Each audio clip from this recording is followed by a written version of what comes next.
1 Corinthians chapter 10 ang ating pong magiging teksto ngayon.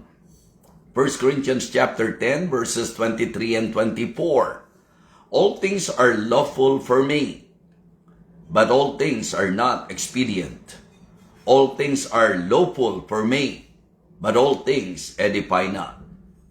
Let no man seek his own, but every man another's wealth. Ito po ang ating pong tatalakayin ngayon. Ang ating pong message ay pinamagatan ko pong The Proper Practice of Christian Liberty. The proper practice of Christian liberty. Let us pray.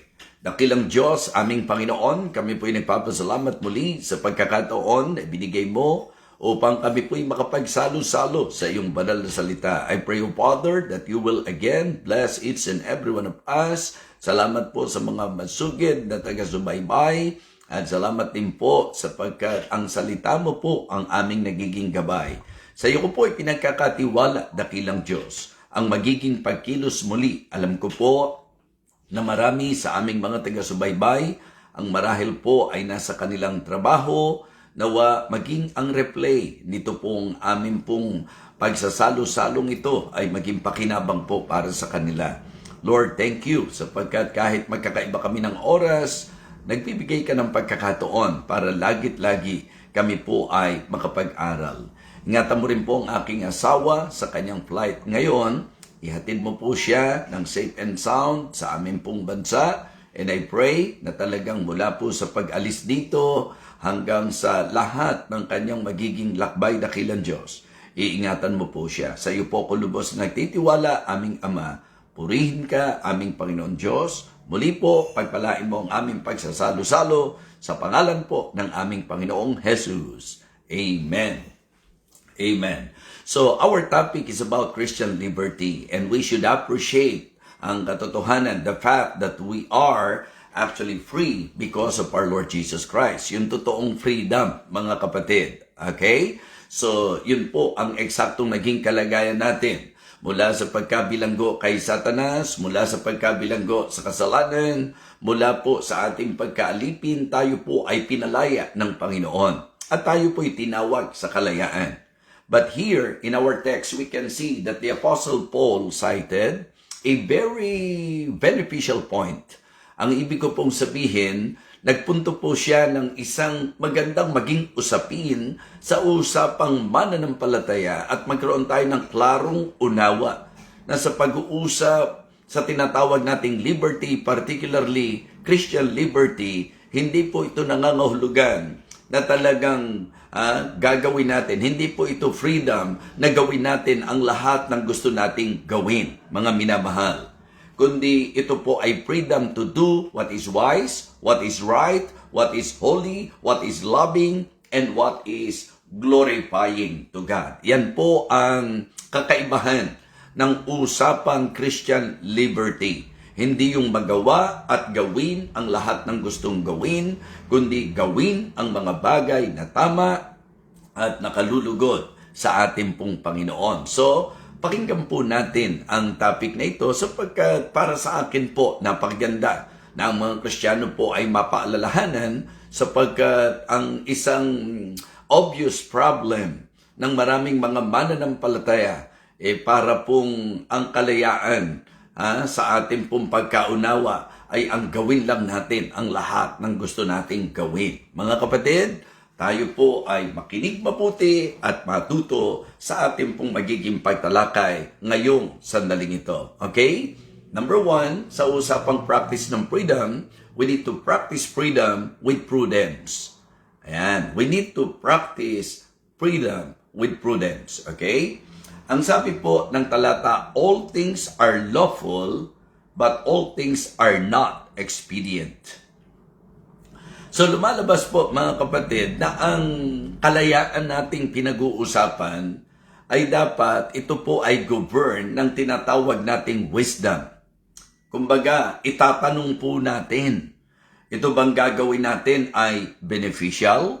Ito bang gagawin po natin ang pinakamainam na dapat gawin? So, let us practice freedom with prudence. Okay? Mahalaga po yan.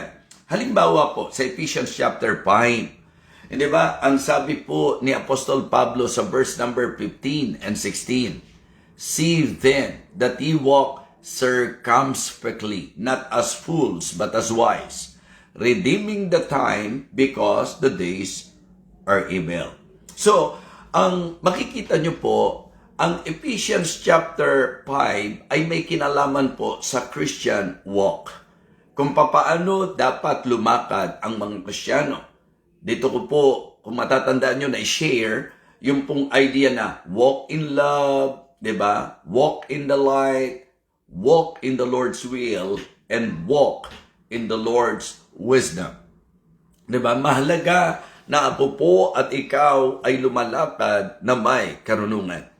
So kaya ang tamang practice po ng freedom, sapagkat binanggit ko po sa inyo kanina, ang idea po dapat, yung gagawin ko, itinatanong natin dapat, ito ba ay beneficial?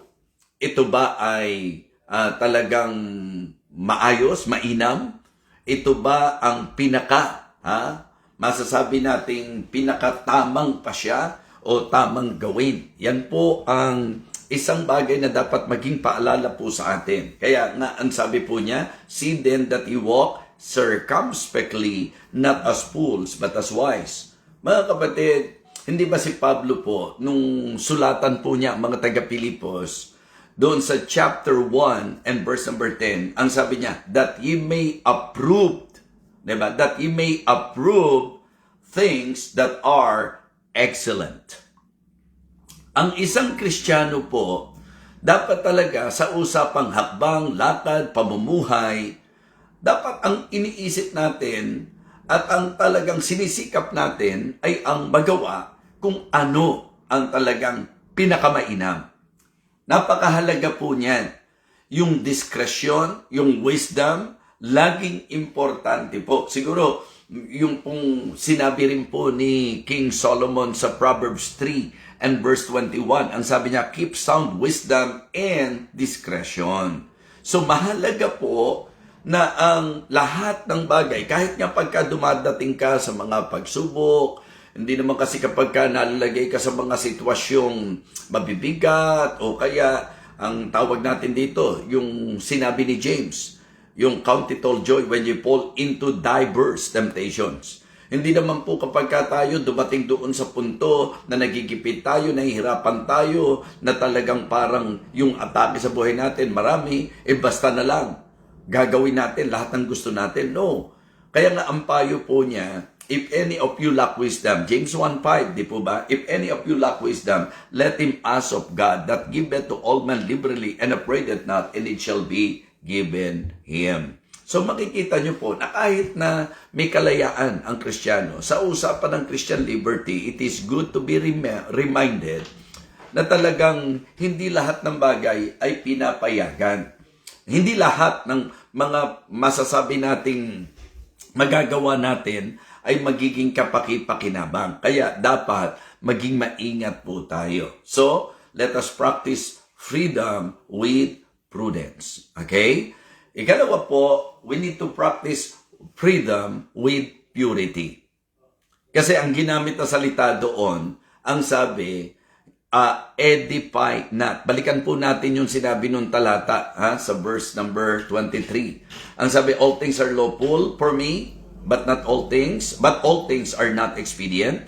All things are lawful for me, but all things edify not." So, ibig sabihin mga kapatid, isang bagay na medyo tinitingnan po natin, ito po ba yung ating po bang kalayaang ito ay magbibuild ng ating spiritual life o magiging dahilan lang para makater po natin yung ating sinful nature.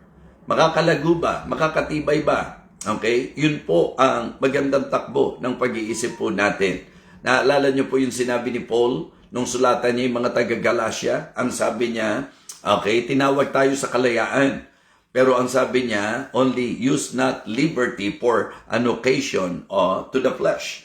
Ibig sabihin, wag nating gagamitin ang ating kalayaan para sa kapakinabangan ng ating pong laman. Kaya nga ang Kristiyano po, mga kapatid, hindi po kailangang paghigpitan, kundi ang Kristiyano dapat naiisip kung ano ang tama, kung ano ang mainam, kung ano ang dapat, at kung ano po ang masasabi nating maghahayag ng kabanalan. Mga kapatid, okay? Practice freedom with purity. Okay? Ang sabi po, huwag nating gamitin ang liberty for an occasion to the flesh. Okay? Hindi lamang po yan. Si Peter, halimbawa po, yung sinabi po niya sa 1 Peter chapter 2. Kung may Bible kayo, pwede nyo po i-consider. Diba? Bilang mga pinalaya o malaya, ang sabi, huwag natin pong gamitin ang ating kalayaan for a cloak of covetousness. Diba? O maliciousness, rather. So, yun po, isa sa dapat nating nababantayan ay yung pong paggamit natin ng tinatawag nating kalayaan. So, yun po ang paalala ni Pablo kay Timoteo. Diba? Sabi niya, flee also youthful lust, but follow righteousness. Kung baga, yung katuwiran ng Panginoon. Dapat po ang Christian liberty, ang ipinopromote po nito, holiness, hindi po worldliness. Tingnan nyo yung difference, di ba? Tingnan nyo po yung difference. Marami pong mga masasabi po nating argumento na ang problema raw po sa pagtuturo natin ng kaligtasan ay yung bang matapos maligtas, kahit na ano ang gawin, hindi na mawawala ang kaligtasan. At ang exaggeration pa ng iba dyan, kaya pagka raw po ligtas na, kahit magpakasama na, medyo pangit pa nga yung term ng ilan sa mga critic natin dyan ng once saved, always saved, na ang sinasabi raw natin, ang tinuturo daw natin kahit magpakawalang hiya ka na, basta ikaw ay ligtas na, hindi na yon, wala nang problema yon. Hindi ko po malaman kung sino po narinig nila ng mga Baptist preacher na ganun ang tinuturo. Dahil kahit Baptist preacher pa sila, kung ganun sila magturo, mali po talaga. Ang pagkakaalam ko po, ang typical na Baptist preacher, kaya kinatitisuran ng marami sa pangangaral dahil umaatake laban sa kasalanan. So, never na ang turo po ng totoong Baptist, yung kapag ka na-save ka, gawin mo na ang lahat ng gusto mong gawin. Kahit magpakasama ka na, total ligtas ka pa rin naman. Wala pong totoong mangangaral na Baptist ang nangaral po ng ganyan.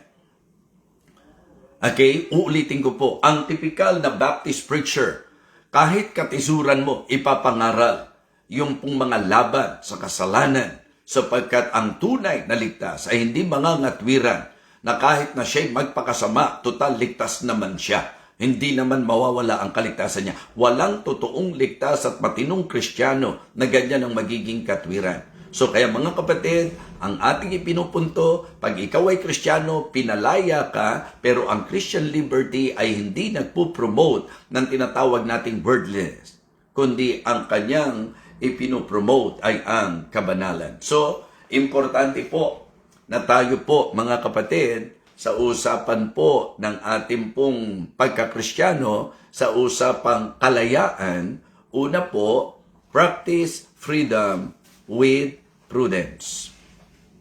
Okay? Pangalawa po, practice freedom with purity. Ayan. At itinuturo din po ni Apostol Pablo that we should practice freedom with preference for others. With preference, di po ba? Let no man seek his own, but every man another's well. Okay? Mga kapatid, ang pagmamahal po, siya mismo ang naglilimita sa kanyang sarili para sa kapakanan ng ibang tao. Yan yung lagi ko pong sinasabi, di ba? Na ang spirituality po ay dumating ka sa punto na ang iniintindi mo, iba. Yung kapakanan ng kapwa. Hindi po pwedeng Kristiyano ka at ikaw ay growing Christian or mature Christian na bara-barabay at wala kang pakailam kahit na ano maging epekto sa iba. In fact, ang isang totoong Kristiyano, mga kapatid, Bagamat may kalayaan, ipapractice po niya ang kanyang kalayaan na kung saan isinasaalang-alang po niya ang iba. Yung hindi ka ba magiging stumbling block? Excuse me. Sa Romans 14:13, yan po ang nabanggit ni Apostol Pablo, that no man put a stumbling block, kumbaga in his brother's way. Yung hindi mo papayagan na magiging katitisuran ka ng iba. Di ba tinuro pa nga ni Pablo na kung may matitisod sa gagawin mo, alang-alang sa budhi, di ba? Mas mainam na talagang supilin natin yung sarili po natin. So, importante po sapagkat nagiging problema rin kadalasan yung paggamit po ng liberty na nagiging katitisuran sa iba. Kahit nga po sa mga halimbawa lang po, mga pagtuturo natin sa mga kabataan, diba? Hindi naman po bawal magkarelasyon, lalo na kung nasa tamang edad na po tayo. Pero dapat alam natin yung boundaries and limits natin. Ang ibig sabihin, kung sa ating pong way ng pagdadala ng ating pong mga relasyon, dahil iba po ang Kristiyano sa hindi Kristiyano, di po ba? So, meron pong mga limits and boundaries na tayo mismo ang naglalagay sa sarili natin. Bakit? Sapagkat ayaw natin gamitin ang kalayaan natin na magiging katitisuran sa iba. So, kaya ang isang bagay po na magiging malaking tulong kapag Kristiyano po tayo, hindi po natin pinag-uusapan ng kalayaan na gawin mo ang lahat ng gusto mong gawin. Kundi ang pinag-uusapan nating kalayaan ay yung bang isipin mo kung yung gagawin mo, ito ba ang mainam? Diba? Kaya nga sabi ko po, practice freedom with prudence. Ito ba ay ayon sa kabanalan, sa tamang pamumuhay, sa tamang lakad? Mga kapatid, ito po yung practicing freedom with purity. And then, practicing freedom with preference for others. Yung bang may pagsasaalang-alang na hindi po dahil malaya na tayo, wala na tayong pakialam kung may matitisod sa atin. Diba? Nung nag-discuss si Apostol Pablo, kung sa tingin mo, hindi naman masama yung gagawin mo. Pero sa mga mahihina ang budhi, matitisod sila, ma-open sila. Okay? So, ano ang sabi ng Bible? Magkukonsider ka. Spirituality po yun eh.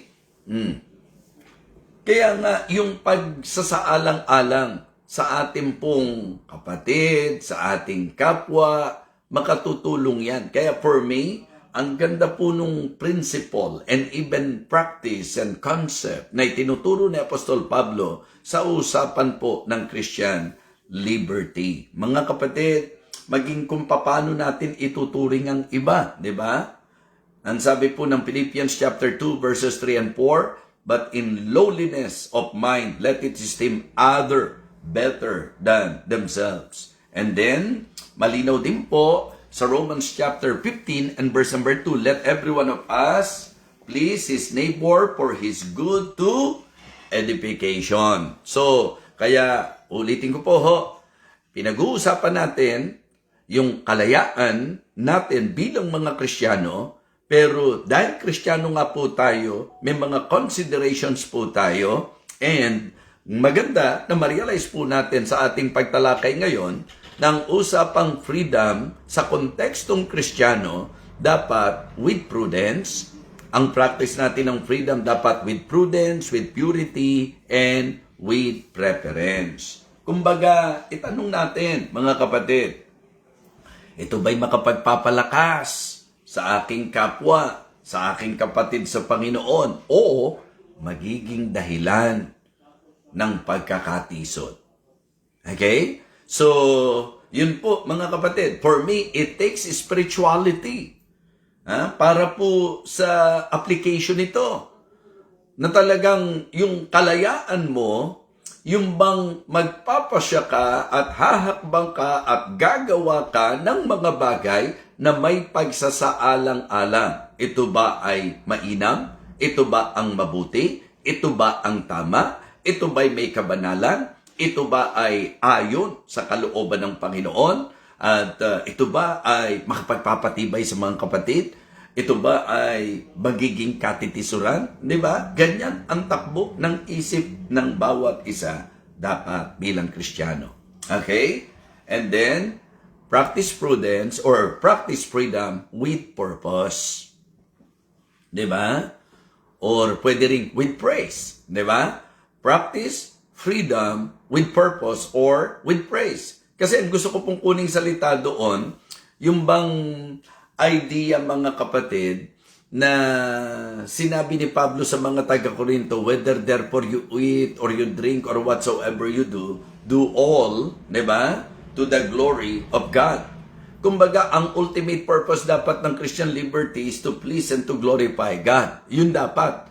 Diba? Pagka pinag-usapan, Kristiyano ako, okay? May kalayaan ako. Pero yung kalayaan bang ito, dahilan para kaladkarin ko sa mali ang pangalan ng Panginoon? Ito bang kalayaan ito, dahilan para sundin ko na ang gusto ng aking laman?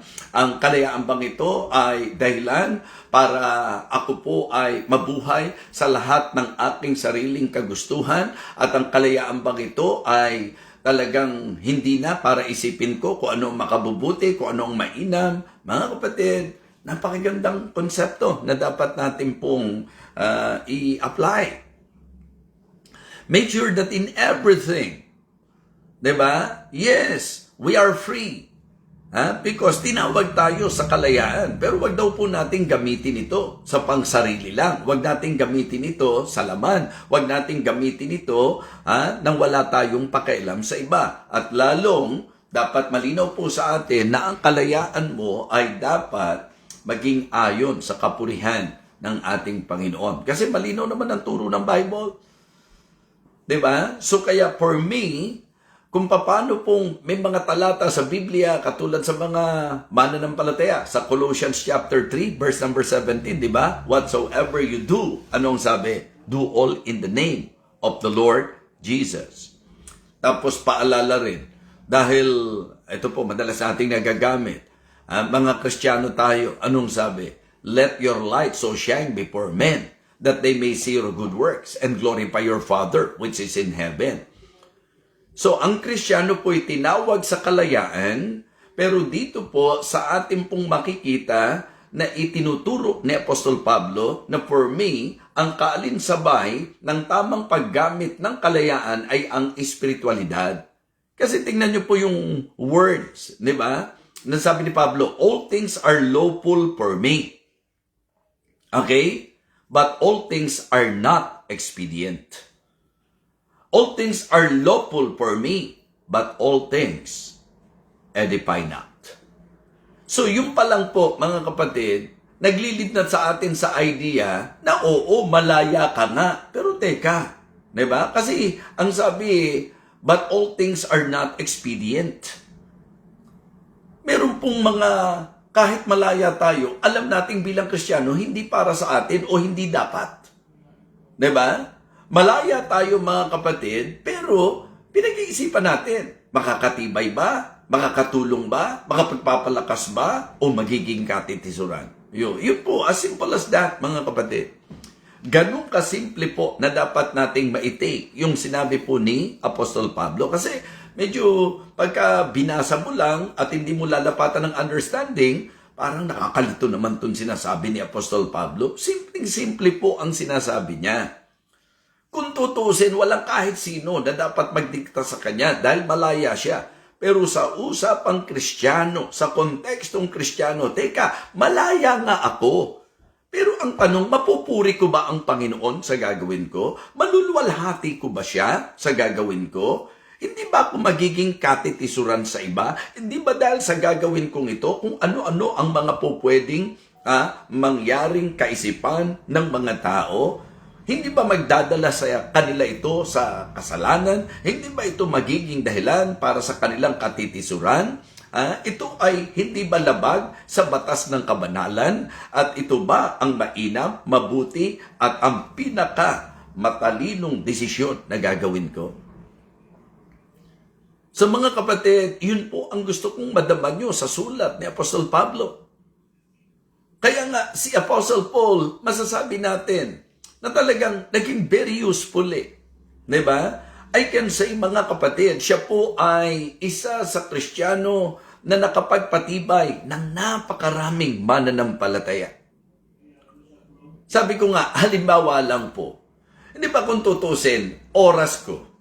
Di ba malaya naman po ako kung paano ko gagamitin ang oras ko? Di ba lalo na ngayon, nandito sa ibang bansa. Di ba po pwedeng ang gawin ko mga kapatid? Siguro, magsalita lang ako ng Sunday, tapos total, hindi madaling makarating sa Paris, hindi madaling makarating sa Italia, hindi madaling makarating sa England. Hindi ba? Maganda siguro ang gawin ko na lang. Ha? Ako na lang ang total senior pastor naman nila ako. Sasabihin ko, isang beses lang ako magpipreach. Tapos, di ba? Ha? Pasyal na. Puro pasyal na lang ang gagawin. Pero alam nyo po, ang pasyal namin dito, mamamasyal ka, halimbawa, umalis ka ng daytime, kailangan nyo makabalik para sa every night and every day Bible study. Mentoring. Kahapon po, pagkatapos namin ng service, kala nyo ba tapos na po yun? Hindi pa. May mentoring pa kami. Diba? And then, fellowship. So, ang ibig ko pong sabihin, meron akong kalayaan at nasa posisyon ako kung tutuusin na po pwedeng ako ang magdikta na ito magiging activity natin.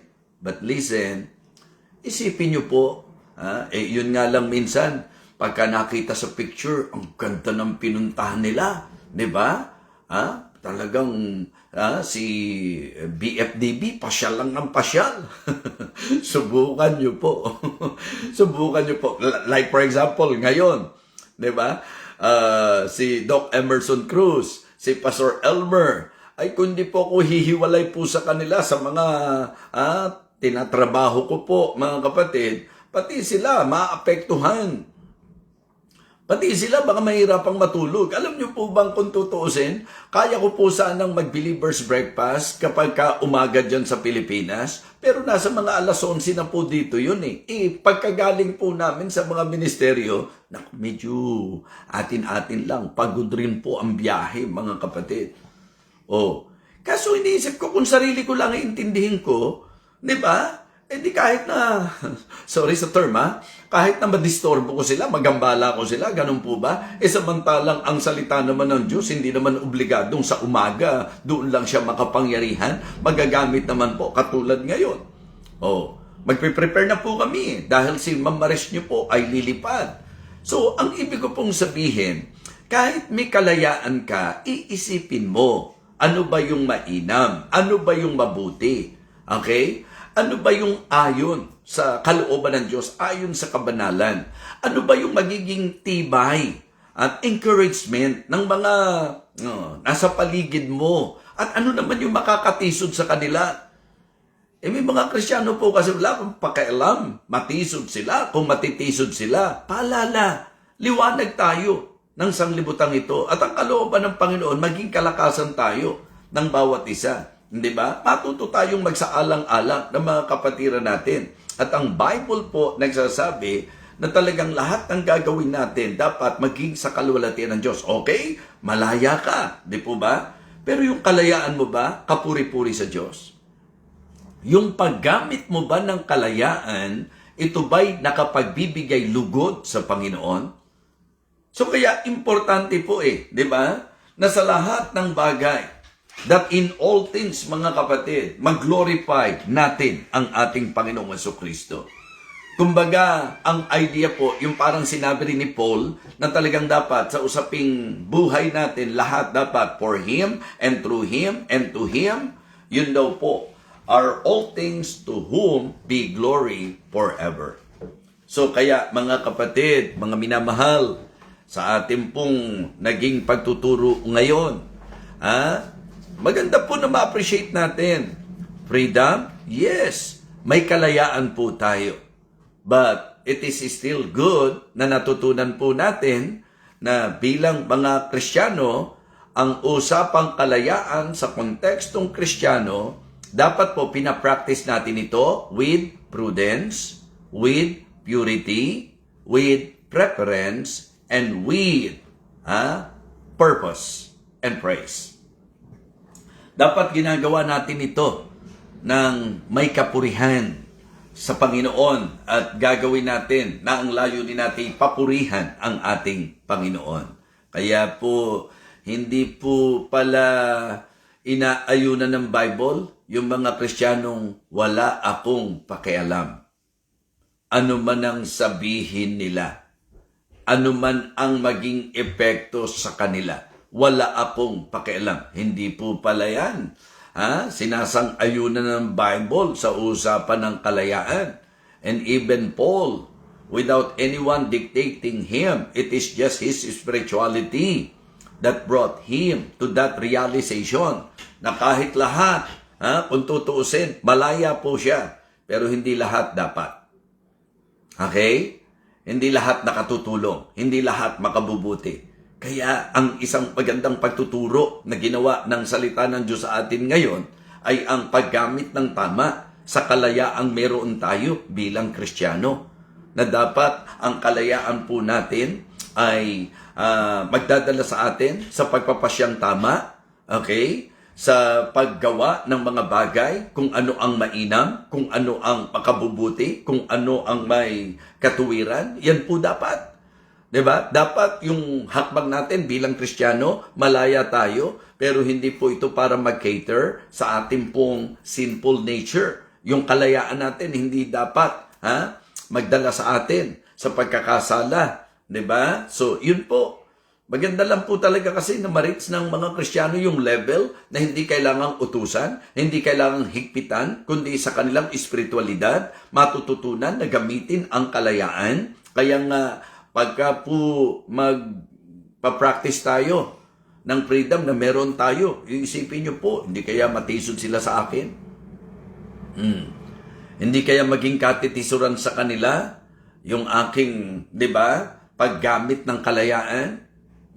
Babalance natin yan. Kaya habang pinag-aaralan ko po, pinag-iisipan ko po yung statement na ito ni Apostle Paul, ang nakikita ko po yung kombinasyon nung tinatawag nating spirituality at love.